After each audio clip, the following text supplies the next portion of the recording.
रिया चक्रवर्ती Sushant Singh Rajput case में मुख्य आरोपी हैं। मुंबई पुलिस के बाद ईडी, सीबीआई और नारकोटिक्स विभाग जांच में जुटा है। इस बीच रिया चक्रवर्ती मीडिया में इंटरव्यू देती हैं और अपने आप को निर्दोष साबित करने की पूरी कोशिश करती हैं।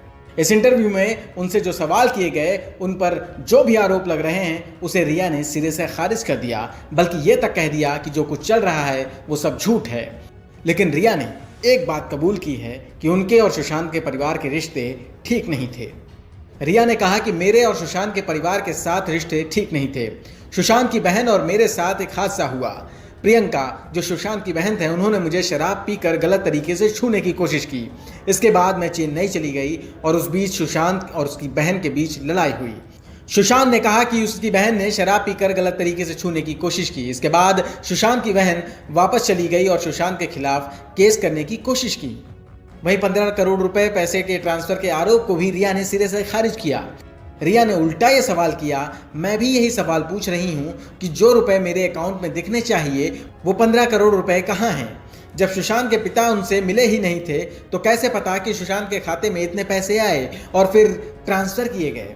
सुशांत के अकाउंट में से मेरे या फिर मेरे परिवार के खाते में एक भी रुपए ट्रांसफ़र नहीं हुए हैं, बल्कि मैंने अपने अकाउंट से 35,000 रुपए उनके अकाउंट में ट्रांसफ़र किए थे, क्योंकि उन्होंने मेरे मेकअप के पैसे दे दिए थे।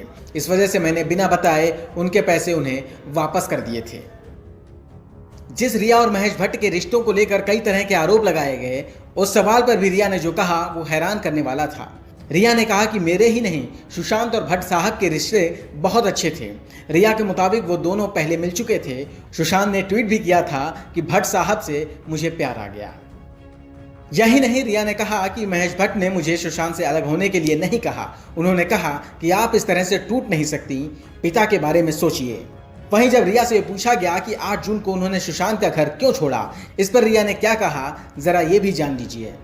मई के बीच तक सुशांत सिंह राजपूत कुर्ग शिफ्ट होने की बात कर रहा था। उनके सपने थे शांति, खेती, पहाड़।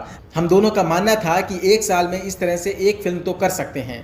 तो 3 जून को मैंने डॉक्टर से संपर्क किया और कहा कि मुझे लग रहा है कि सुशांत डिप्रेशन में जा रहा है। इसके बाद सुशांत और डॉक्टर की बात हुई। डॉक्टर को लगा कि एक्टर को दवा की ज़रूरत है। वहीं सुशांत मुझे 1 जून से मुझसे घर जाने के लिए कह रहे थे। मेरी हालत देखकर भी सुशांत को ठीक नहीं लग रहा था। ऐसे में 8 जून को मेरी डॉक्टर के साथ थेरेपी सेशन बुक थी। रिया ने कहा कि ये दिखाता है कि घर छोड़ जाने का मेरा कोई इरादा नहीं था। इसके बाद जब उन्होंने बार बार कहा कि तुम घर जाओ, मैंने कहा कि जब तक तुम्हारी गुरुग्राम वाली बहन नहीं आ जाती तब तक मैं नहीं जाऊंगी। लेकिन उन्होंने मुझसे कहा कि बहन के आने से पहले ही घर जाओ। रिया का इंटरव्यू देना भी एक फिल्मी कहानी की तरह नजर आया। उनसे पूछा गया कि चुप्पी तोड़ने के लिए आज का दिन क्यों चुना। इस पर रिया ने कहा, सुशांत मेरे सपने में आया और मुझसे कहा कि हमारे रिश्ते के बारे में सच बोलो, इसलिए मैंने आज का दिन चुना।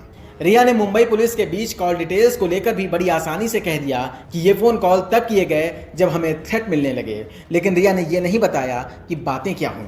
अपने बचाव में रिया ने कहा कि अगर आपको थ्रेट मिलने लगे तो आप किसे फ़ोन करेंगे। वहीं अब रिया ने आरोप लगाया कि लोग मनगढ़ंत कहानी बना रहे हैं। अंकिता लोखंडे जैसे लोग बिना कुछ जाने आरोप लगा रहे हैं। इस इंटरव्यू में रिया इमोशनल भी हो गई। रिया के मुताबिक वो मिडिल क्लास फैमिली से हैं। उन्होंने कहा, कभी कभी लगता है कि इस जिंदगी में जीना बेकार है। इस तरह की मनगढ़ंत कहानी नहीं बनाई जानी चाहिए। रिया ने अपने इंटरव्यू में लगे तमाम आरोपों को बेबुनियाद बता डाला और उल्टा सुशांत के परिवार वालों से भी सवाल कर डाले कि मैं खुद जानना चाहती हूँ कि 8 और 13 जून के बीच ऐसा क्या हुआ। रिया पर अब तक जितने भी आरोप लगाए गए, उस इंटरव्यू में सिलसिलेवार तरीके से रिया ने उसे खारिज कर दिया। पिठानी के हार्ड डिस्क के डेटा डिलीट वाले मामले पर भी रिया ने कह दिया कि मेरे सामने ऐसा कुछ नहीं हुआ, जबकि ऐसा कहा जा रहा है कि पिठानी ने डेटा डिलीट करने की बात सीबीआई में कही है, जबकि रिया इससे इनकार कर रही है। जाहिर है आने वाले वक्त में रिया और पिठानी के बीच बयानों में फ़र्क का सच तलाशा जाएगा। वहीं इस इंटरव्यू के बाद भी ऐसे कई सवाल हैं जिनका जवाब रिया को देना होगा।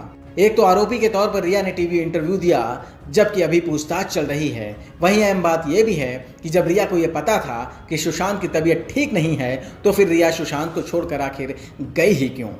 क्यों नहीं सुशांत के परिवार को यह बताया गया कि सुशांत की तबीयत ठीक नहीं है? सुशांत के पिता के वकील के सिंह ने भी यही सवाल उठाए हैं। विकास सिंह ने कहा है कि बुरे वक्त में रिया सुशांत को छोड़कर क्यों गईं? यही नहीं, उन्होंने इस पूरे इंटरव्यू पर भी हैरानी जताई। विकास सिंह ने कहा कि रिया का इंटरव्यू जिस तरह से किया गया वो हैरान करता है। उन्होंने कहा कि ये गलत तरीके से पिक्चर दिखाने की कोशिश है। News room post, Delhi.